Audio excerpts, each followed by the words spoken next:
Hello and welcome to Don't Bury the Lead. We recap WWE Smackdown every Friday night after the bell. And tonight is a special night. This is our first show we've done as we've hit 100 subscribers on our YouTube channel. So in celebration, I got these really gaudy sunglasses or regular glasses off of Amazon to celebrate. My name is John Zindel. This is Dom Scarcella. Dom, go ahead and tell the people a little bit about yourself.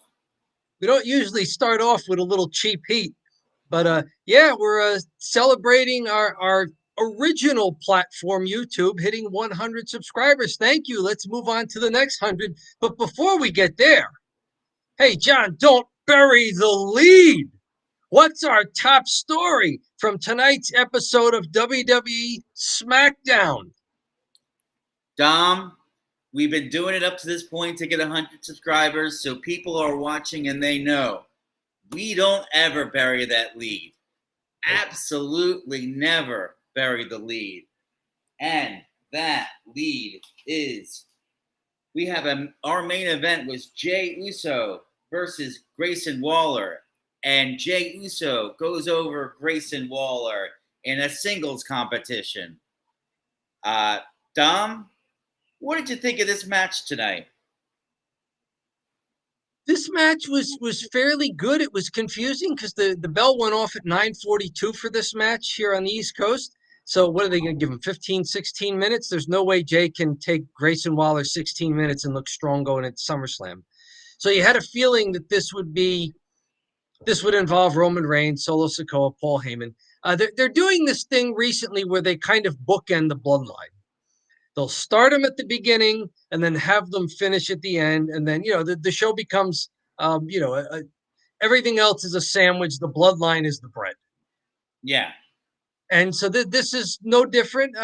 Grayson Waller, he's entertaining in there, but, he can't look too strong against Jey Uso. Jey beats him in about 10 or 11 minutes. Jey hits a spear, then draws at Roman, goes to the top turnbuckle and hits his splash for the pinfall. There's still about 5 minutes left in the show at that point. So as Jey is staring down Roman, who is sitting in like a rather large office chair near the entrance ramp, Solo ambushes Jey from behind as Roman laughs from the chair. So it was a setup. It was a setup all the way. And then do you like how this finished up here with, the schmaz?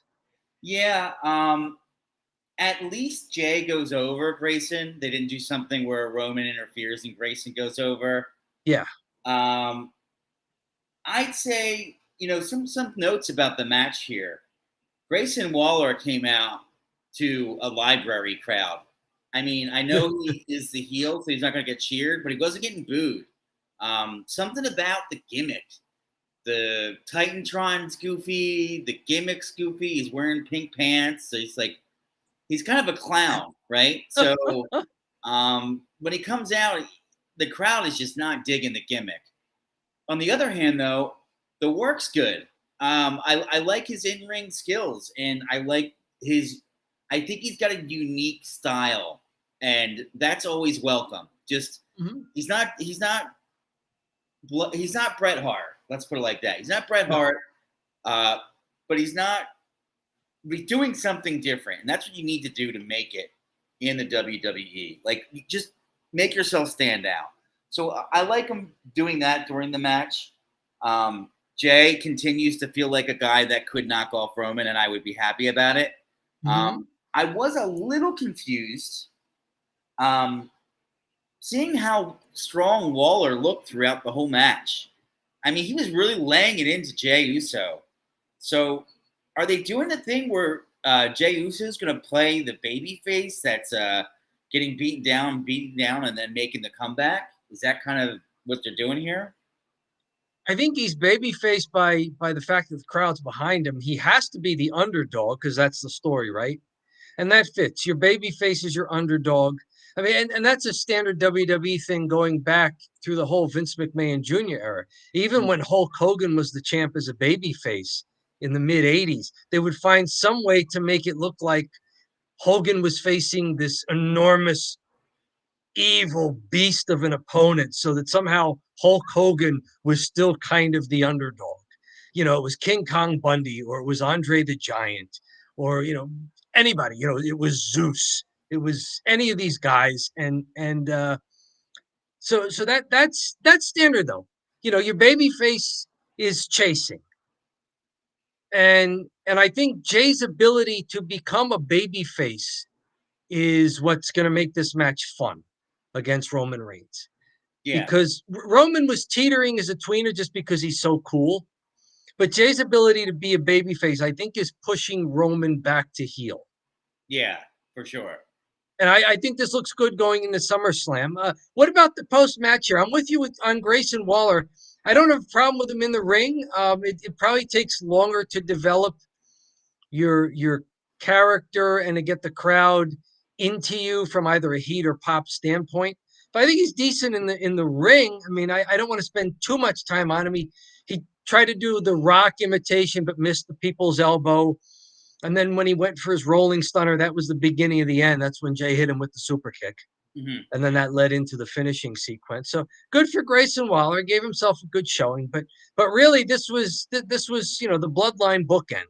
Yeah. And so what do you think of Jay looking a little strong against Solo's ambush? Roman runs in. Jay ducks Roman's attack and then eventually hits a spear on Roman. Jay goes to the top turnbuckle, but Solo recovers just enough to throw him off the top turnbuckle. And then that starts the beat down. Do you like how that played off? Do you like that combination move that Roman and Solo are using? I'll have to say I kind of like the end of this. Okay. And the reason that I like the end of this is because the crowd was going crazy for it. I mean, they went nuts. Mm-hmm. And when Jay hits Roman with this spear, they freaked out. Like they were going crazy. So I was like, okay, crowd's going nuts. Like, good sign. You have a schmaz. You want the crowd to go crazy, not be like, oh, this is boring. So, they eventually get their ways about them. I thought Jimmy might appear from the crowd when he was getting jumped.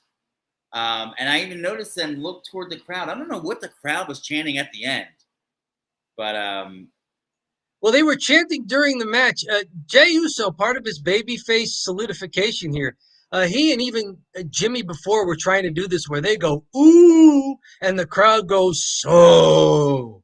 That's neat. And the crowd is into it. Jay knows when to bring it into the match. He's not doing it all the time.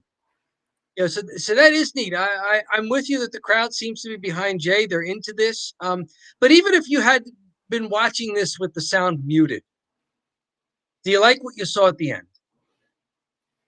Yeah, I'm okay with it. I'm having a feeling you have some issues. Maybe you can go ahead and speak your piece. I don't have too many issues with it. I like it. I like what they did at the beginning of the show where Jay is in the ring and he's starting with the crowd. And, he even announces himself the announcer announces a main event Jey Uso. And he says, main event Jey Uso is in your city.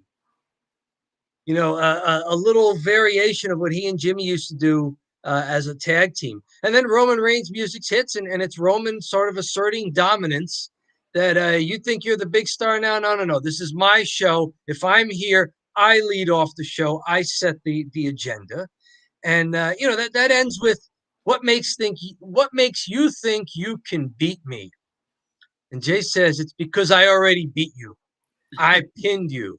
And then he leans in, he grabs Roman around the back of the neck.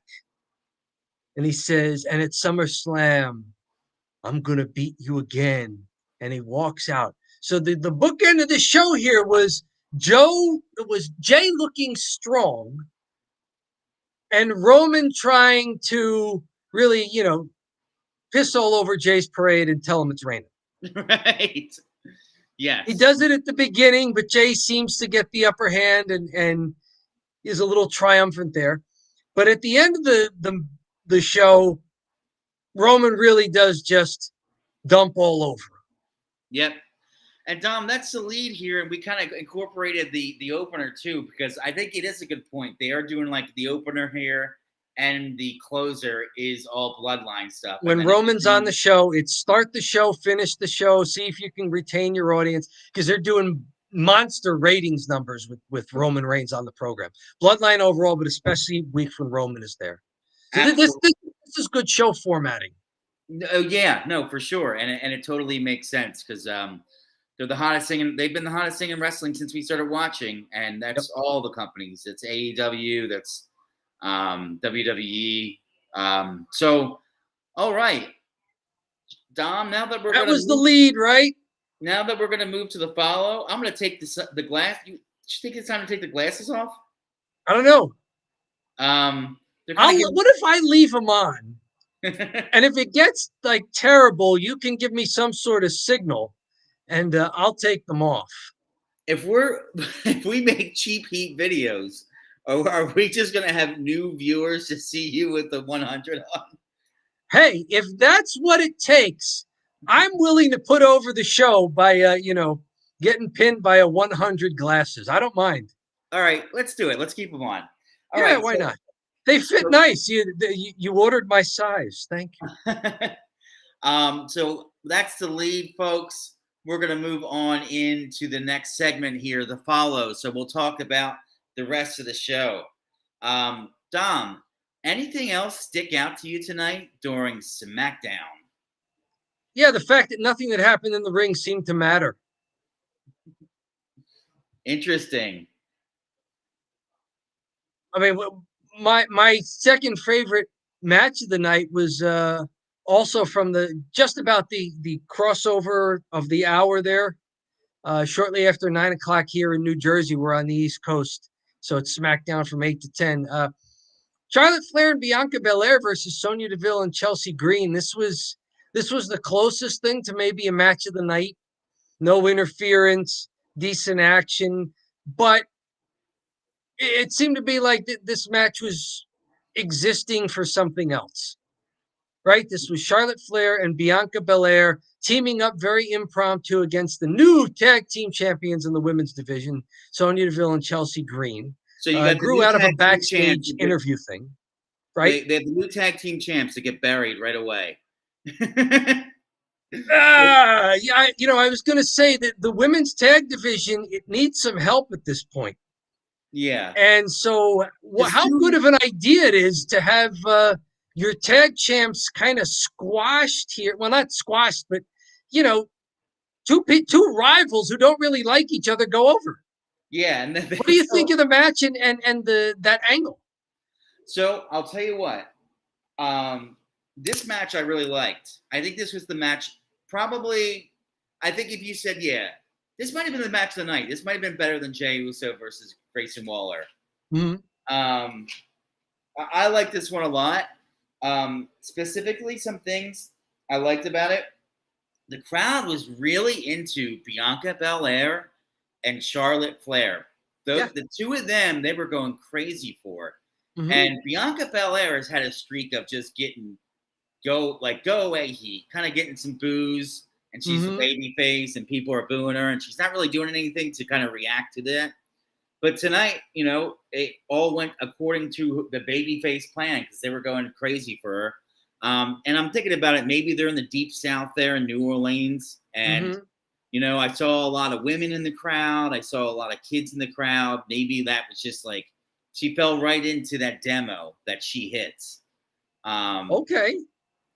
And specifically saying too, Charlotte Flair, another down south girl. Like they're in New Orleans. Maybe they just they're both Southern gals, so they're cheering for them. And I think that they were both way over. Star power, right? I mean, I like Sonya and Chelsea. I think they can work. I think they have a good gimmick that they've really meshed together. I like them as tag champs, and they're good fodder for this match if they weren't the tag champs. Yeah. Now Charlotte does get the pinfall here after a little controversy because they teased us the whole time that during this match, Charlotte and Bianca are really trying to one up each other, even though they're tag team partners. So I thought maybe Chelsea and Sonya would go over, and that would fuel the tension between Charlotte and Bianca. But no, as it turns out,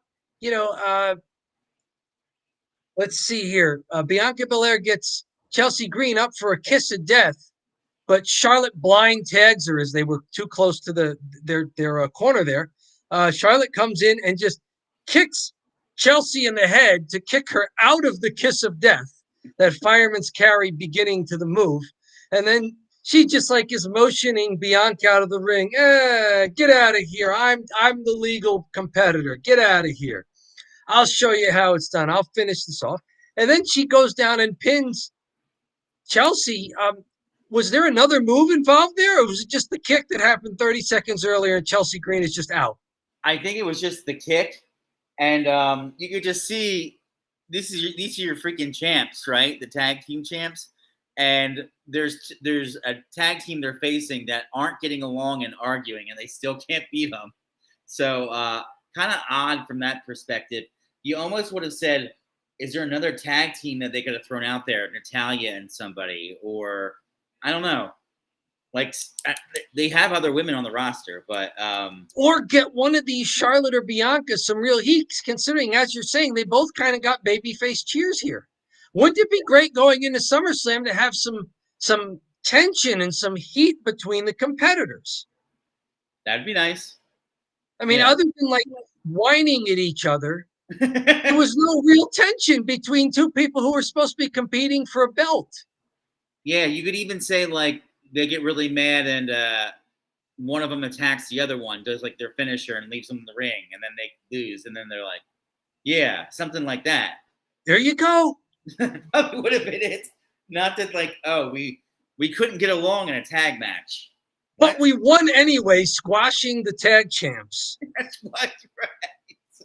And now we're just going to mildly argue as we walk together to the back. See you at SummerSlam when we try to kill each other. Yeah, and the tag champs just look like crap now. So, like, that belt's useless. Other belts in this show. How about U.S. title, Invitational, the first Fatal 4-Way?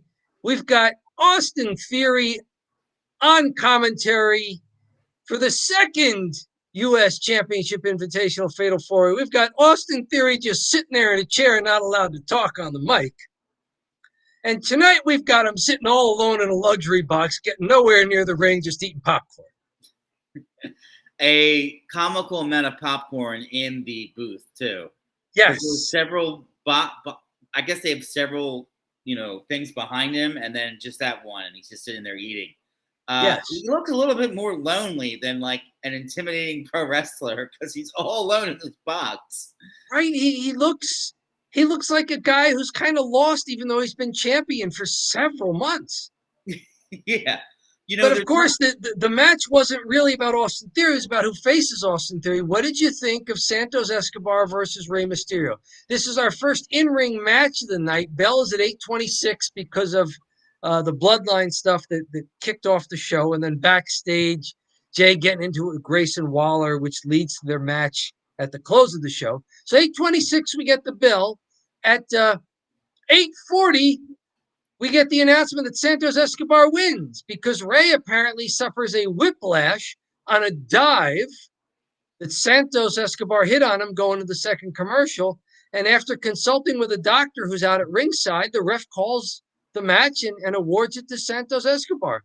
What did you think of this finish? What did you think of this match?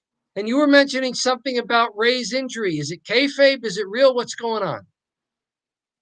Yeah. So basically, I saw it and I thought, oh, this must be a work. And then the way that it all kind of went down with him being held up, looked at the bump, looked nasty. The way that he snapped back like that, looked at him talking to the doctor, and then they just said it's over. And, Escobar doesn't really celebrate too much because he can't, which makes it seem like a work as a result of that.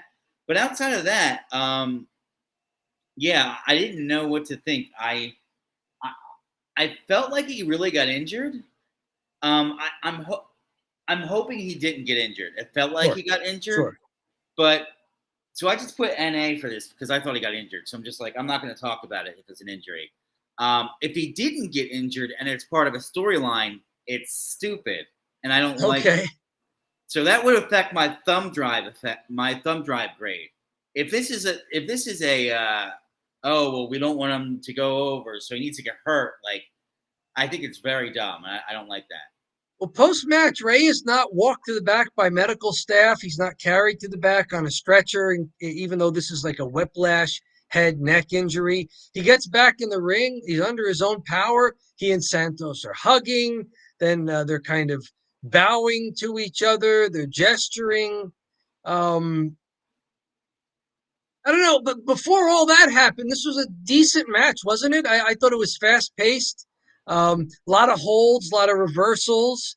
It could have been just in any style of match, really. I mean, these are two fantastic luchadors, but I thought there was a lot of good mat wrestling early, and then things got testy between them. You know, they had shaken hands before the bell, and then things got testy, so they had to make it look like these guys were really competing with each other and not just having a friendly exhibition.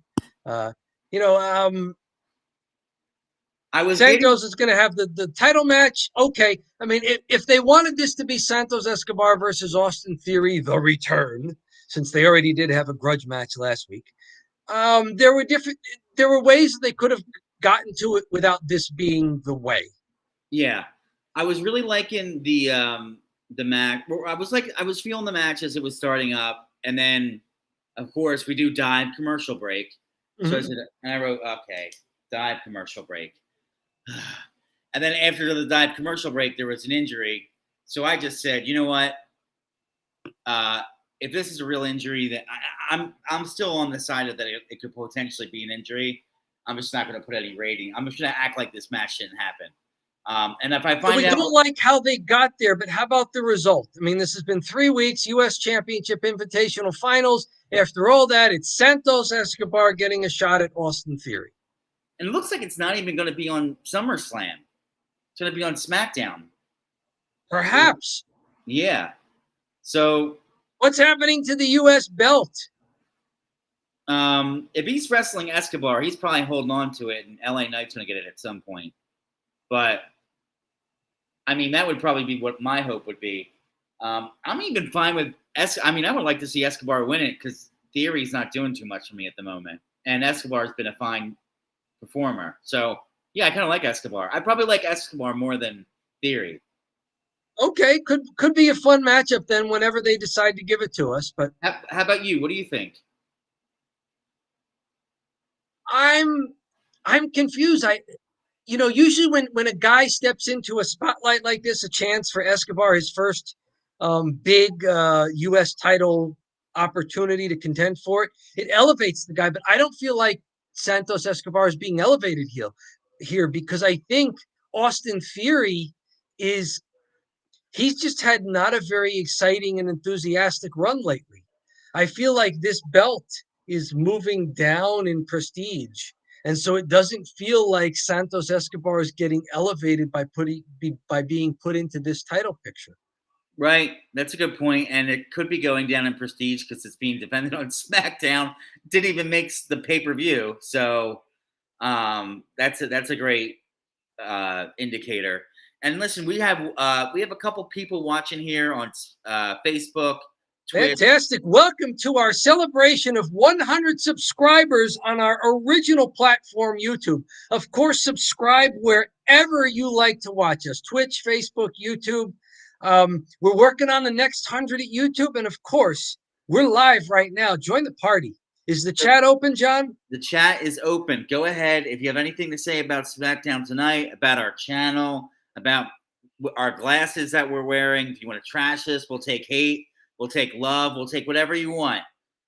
Just go ahead. Join the conversation. Chat through either Facebook or YouTube or Twitch. All right. Moving on. Next match of the night. You know where I want to go next. There's two Yeah. matches left. They were squashes. And Talk to me, John. let me talk to you. Yeah. L.A. Knight over Ashante Villadonis of Hit Row with Top Dollar and B-Fab at ringside. I put Hit Row because I wasn't sure what his name was, but I do know. And all of them got involved, right? Yes. Top Dollar got involved on the outside. B-Fab was trying to cause distraction, but LA Knight wins in what, 2 minutes? Yes. LA Crowd's Knight, into it. What do you like or not like?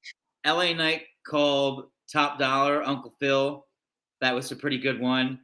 Like from Will Smith, Fresh Prince of Bel-Air. Oh, from the Fresh Prince. Yeah. He's done Seinfeld references and Fresh Prince of Bel-Air references. The guy's all over the place. Oh. No, he's doing a great job on the mic. And when he comes out, it's the biggest pop of the night. It's close to the bloodline, seriously. It's close. And he comes out, people freak out, and they do the LA Knight. They love the promos. He gets in there, he wins, and the crowd goes crazy. Like, he's way over. Yep. Way over.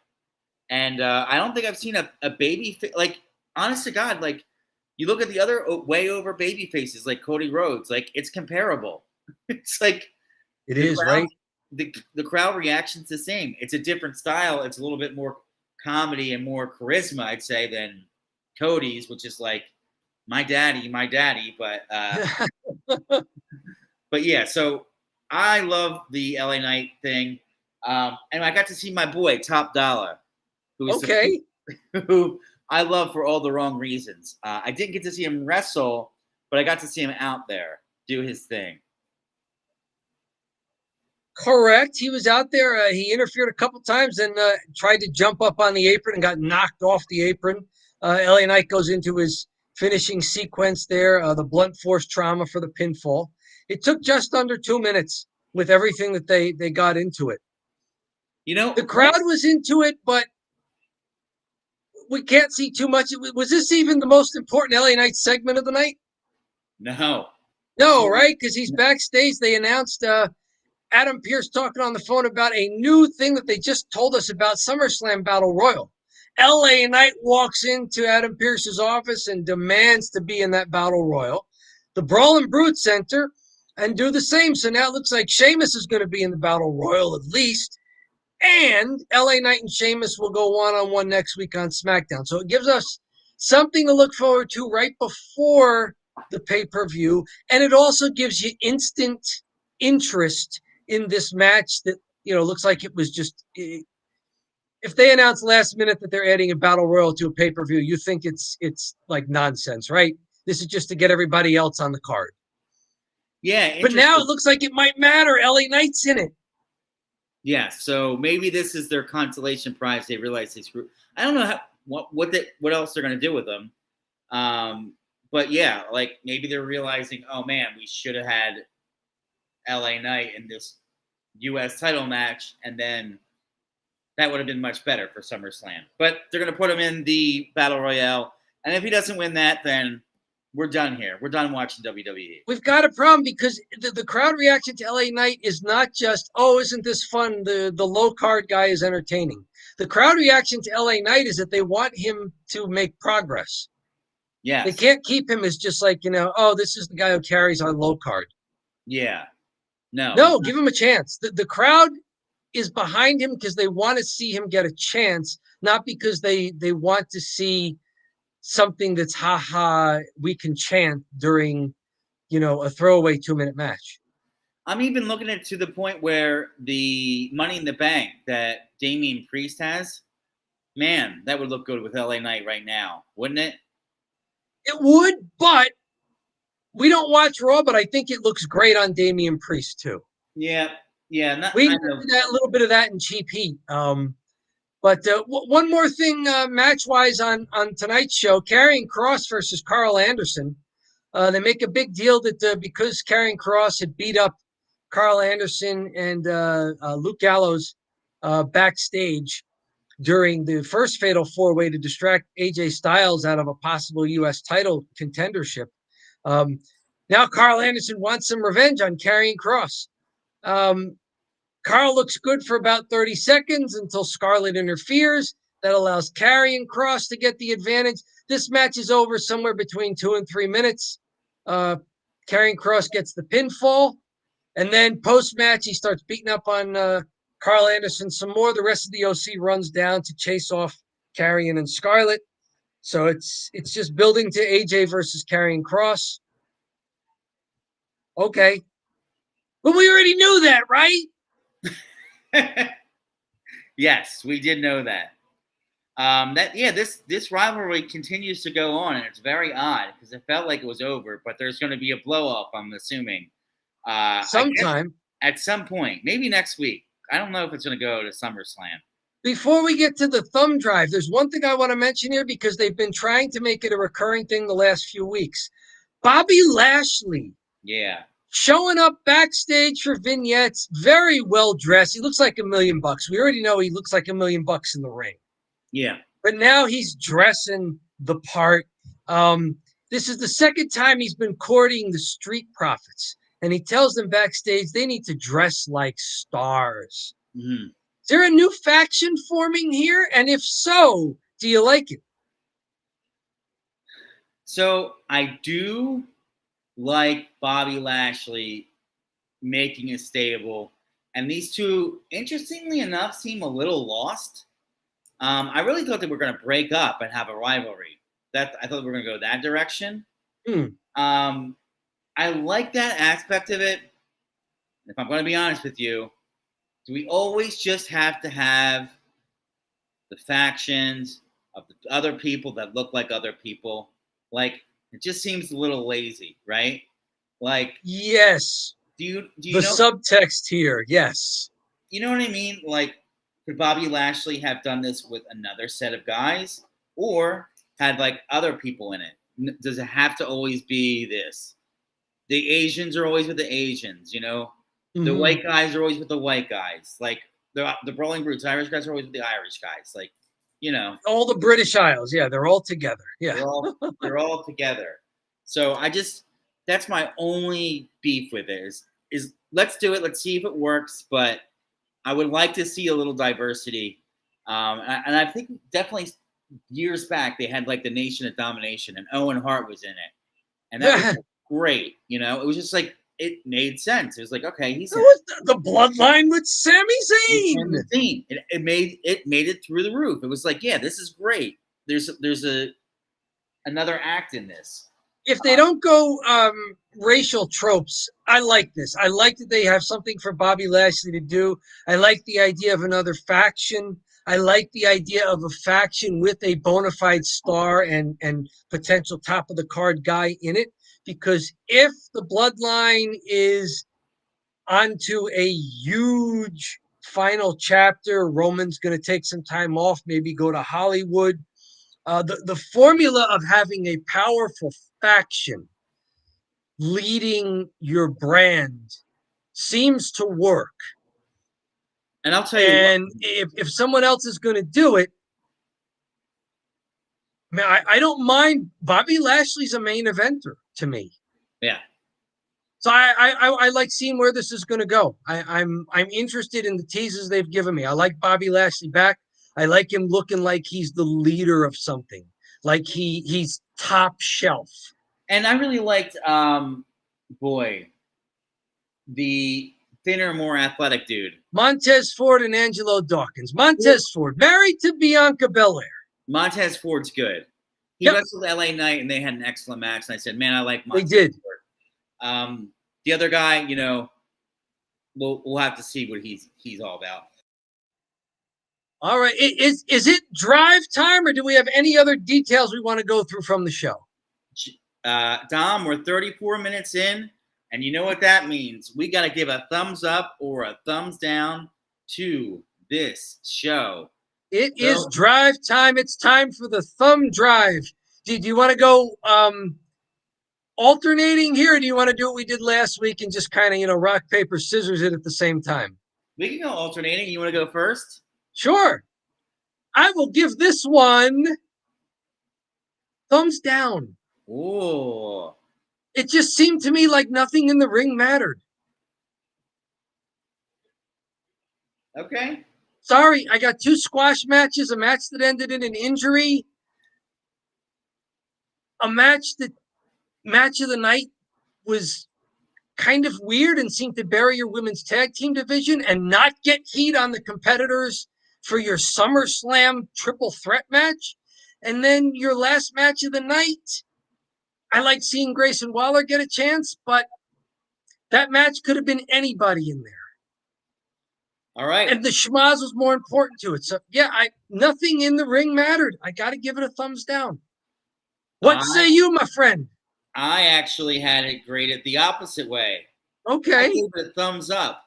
I liked the tag team match a lot. I liked the main event just from the wrestling in there, like with the unique moves Grayson was doing. And it's good to see Jay really hold himself down in the main event. This wasn't a perfect show. Like Grayson Waller, he's got to get a new gimmick. He can wrestle, but that gimmick's pretty lousy. It's not going to last he's not going to last long if he's going to continue to do that. I love the tag match. It had your girl, Sonya Deville, look great in there. And I think Charlotte and Bianca were way over. And Yes. Bianca specifically stood out as someone that was doing really cool moves, that was really over. And I can see why they popped the title to her and gave it to her for so long. Longest running Raw Women's Champion ever.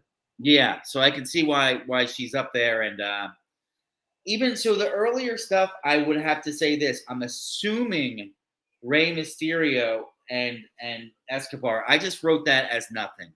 So Okay. because I wrote that as a nothing match, I just said, okay, this doesn't count as anything. If I find out tomorrow that was a work, this is a thumbs down. But I said that's nothing. Pretend that was off the show. I look at the other 3 matches. LA Knight wins, the Grayson Waller thing, Grayson Waller Jey Uso match, the Bloodline stuff, and and the tag match. They all had. I thought it was pretty good. Good wrestling tonight. There's an argument to be made either way, right? Yeah, you can make an argument either way for tonight. I don't think it was a great show, And we did. and that argument is what we made. Folks, I can see people here in the chat. You let us know. Thumbs up, thumbs down tonight's show. Thumbs up, thumbs down to our glasses. What's going on here? Jump on in, chat. All right. So, do you like the format of the show? It took us a while, and it took us 100 subscribers, but we're getting the hang of what really works for a live stream and a long show here. Tell us what you think of the format of the show. There you go. Let's go ahead. I'll click into the next segment here. Is it cheap heat time? It's time for that cheap heat, and it's been doing us wonders, my friend, as we've been able to put together some pretty high views on shorts, pretty high views on short videos. You can check one out with Logan Paul and MJF.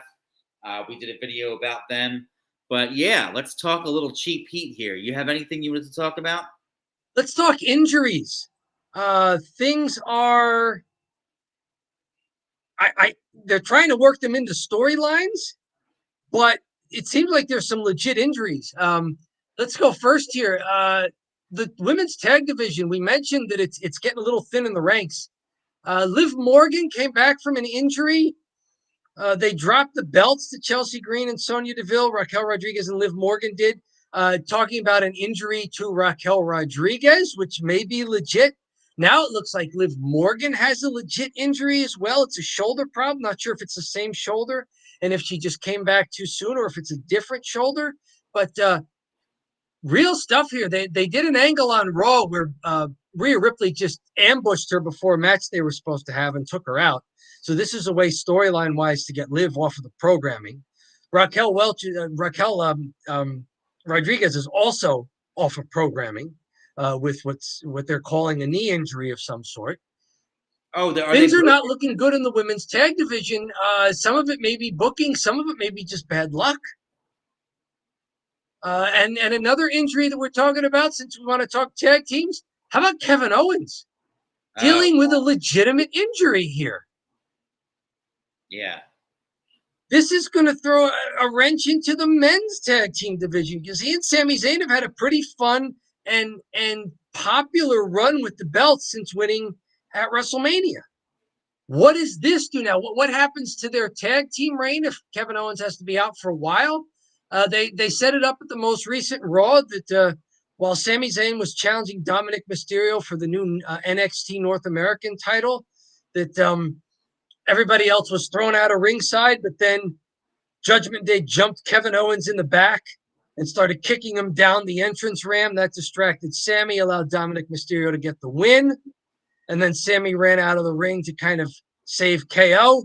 But legitimate injuries, they're having to work into storylines. I will tell you one thing. We mentioned this with Damian Priest having the Money in the Bank. And I want to get your thoughts on this. The way the Bloodline runs SmackDown, Judgment Day is running Raw. They are clearly the alpha dogs on that brand. Yeah. They are taking people out. They're coming for titles. The storyline sometimes starts and ends. The show sometimes goes off the air with them, but also includes them earlier on. It looks like Judgment Day is really rising here. Part of that is Rhea Ripley. Part of that is Dominic Mysterio. Part of that is Damian Priest. Finn Balor might be the weak link in the group here. But between real life injuries, storylines, and Judgment Day, what say you about all this stuff? You know, real life sometimes gets in the way here. What say you about what's been going on? Kind of wild. Kevin Owens is usually pretty durable, so he must be really banged up. He's a legitimate injury that's used. Okay. Yep. So they didn't say where. Yeah, Kevin Owens must be seriously injured, and then Liv Morgan. This is his second injury this year, so maybe she rushed back a little too fast, or very close, yeah. Or maybe she just needs to, I don't know, go back to get trained a little better, or just not for her. I don't know, but they're saying the injury happened the week prior on Raw when Rhea Ripley was interfering in a match, and Liv Morgan came down to kind of even the odds, wound up clotheslining Rhea over the barrier. And then as they both tumbled over the barrier to the floor, they saying that's when Liv probably hurt her shoulder, because she was seen leaving that previous week's Raw with a sling. And so for this week's Raw, they had to do something without her having to wrestle and really take bumps. So they just had her get ambushed during the entrance and have like a no contest match with, Rhea Ripley putting her arm in the chair and stomping on it. And now she's done. So yeah, the Judgment Day looks strong, but it's not just storylines. They're having some problems and some bad luck with some talent. Yep. You got any more? One more cheap heat if you want. Yeah. Why don't you let us know what the cheap heat is? I got to step away just for a minute. Sure. We're talking NWO. Eric Bischoff on his podcast with Conrad Thompson has been talking NWO. They're reviewing when the NWO started lacking. They put out a short video, just about 3-4 minutes this week. And I think it's relevant because we have, John, we've compared at times the success of the Bloodline storyline to the success of the NWO storyline. And one thing we've talked about in relation to that is how the NWO didn't seem to have an exit strategy, did not seem to have a creative way to get out of that high point. And we're hoping that the Bloodline does not befall the same fate. We want this Bloodline angle, as fantastic as it has been. It's the best story in North American pro wrestling in at least 25 years. We want the Bloodline to have a creative way to wrap up the storyline, finish it, propel the main stars into their next whatever without just fizzling out and lacking here. Eric Bischoff's comments were in this video. I won't play the video for you. I don't want to step on other people's content here, but if you want to go check out 83 Weeks on your favorite platform, I catch them on Odyssey. But they were saying that really the energy of the NWO started lacking in the middle of the height of their popularity, which was 1998. The ratings were through the roof for WCW in 98. But that's also when Eric Bischoff admits that it became more like work and less like a collaboration where lots of people involved in it were excited. So I hope that's not happening with the bloodline. I hope as Roman Reigns wants to take time and go to Hollywood and that they need to find a way out of this, I hope that everybody backstage and in creative is still enthusiastic about this, is still, getting those creative juices going and finding a way to wrap up this storyline in a way that makes sense, that leaves people wanting more, but that also puts the stars who are going to keep going in a good position for whatever's next for them. I don't want it to dissolve into what's going on here, finger poke of doom, all these different factions. Are they really feuding with each other? What's going on? It's a mess. I don't want to see that from the bloodline. It's been too good and too entertaining, and it's really been groundbreaking. We know that ratings overall for modern WWE are not where they were for WWE during the Monday Night Wars. But part of that is because fewer people are watching TV or watching any one program now than they were 25 years ago. A recent Smackdown with Roman Reigns on it, I think, was the highest rated show for Fox in that time slot that night, which I don't think is something that either Raw or Monday Nitro ever accomplished during the heyday of the Monday Night Wars. So their numbers were higher, but they were never the biggest show on TV. SmackDown recently, one of these weeks, I think it was the trial of Roman Reigns, was the biggest thing on TV. So this is hot.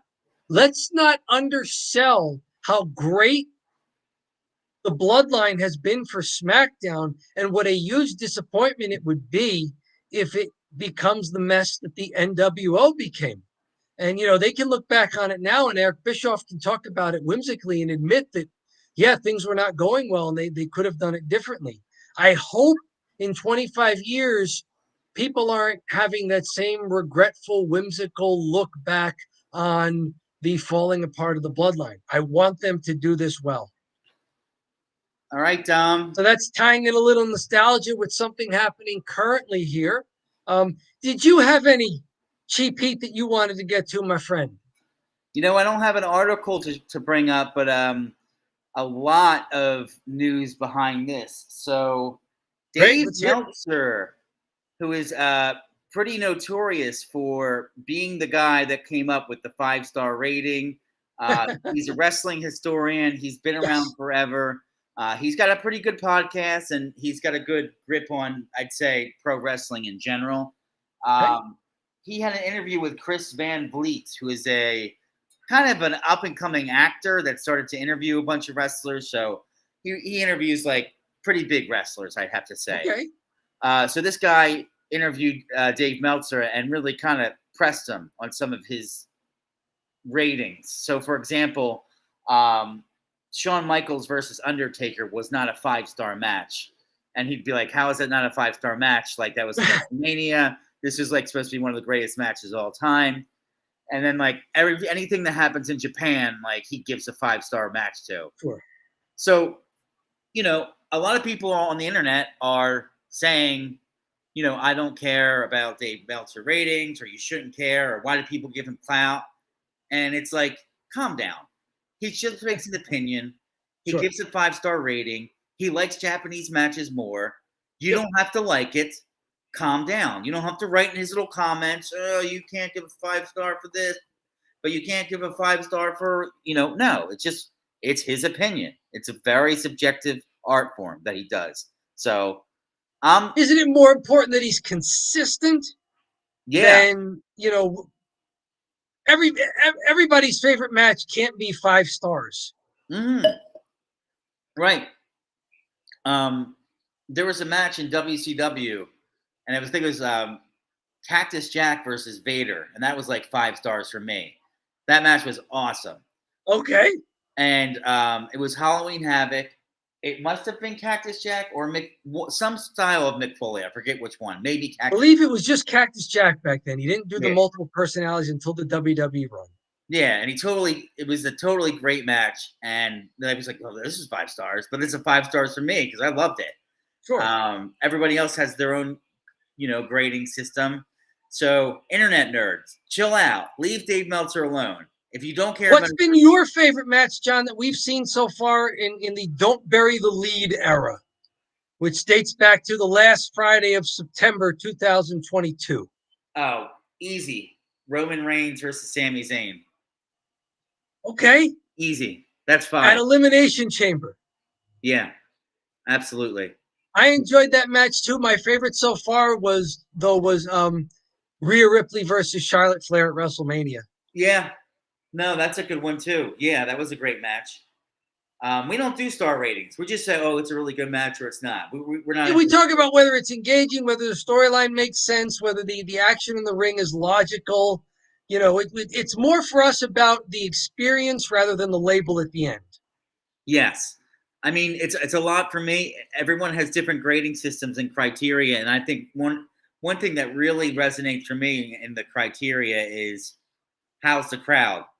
Because if the crowd's, I mean, I know one thing, and I was just praising Dave Meltzer, but he gave a 5 star match during the pandemic when there was no fans, and I said, heavens to Betsy, there's no way that you could give a 5 star match when there's no fans. It's ridiculous. But Okay. you know, Okay, so yeah, these are TV shows, but they're also live arena shows, and the idea is to, engage with an audience. So for you, it takes something away from it when the audience isn't there. it was always my goal as an indie wrestler to get the entire building into it. So, Sure. you don't a lot. Some people go out there, they do their stuff, and then they go home. But for me, it was just you got to connect with everybody in that building Mm-hmm. and make that connection and get them to hate me. Mm-hmm. So What that would you have been like if you had to wrestle in sort of an empty arena with just cardboard cutouts? oh my god, it would be horrible. It Right? takes the whole thing away. It takes the whole thing away. All right, Dom, you have any more cheap heat for us? I have no more cheap heat, sir. Just some injury talk, praising the Judgment Day, and hoping that the bloodline doesn't go the way of the NWO. Yes, agreed. And that's some pretty good cheap heat. We'll probably make some shorts, some maybe a video out of some of the stuff we talked about tonight. Yeah, so keep checking back during the week, TikTok and YouTube for edited clips and maybe some shorts. Yep, they're going to be more often on YouTube. So YouTube is our home base. If I have a short that goes bonkers, then I'll throw it on TikTok as well. So, yep, that's pretty much it for our show tonight. Thank you so much for joining. It's been a great little journey here. We're up to 100 subscribers. I see some people on YouTube. Click the subscribe button to be 101. Help us hit our next benchmark.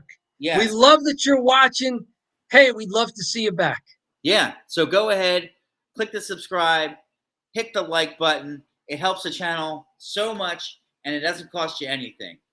Thank you so much for your time. Dom, thank you for your time. Have a great rest of your evening.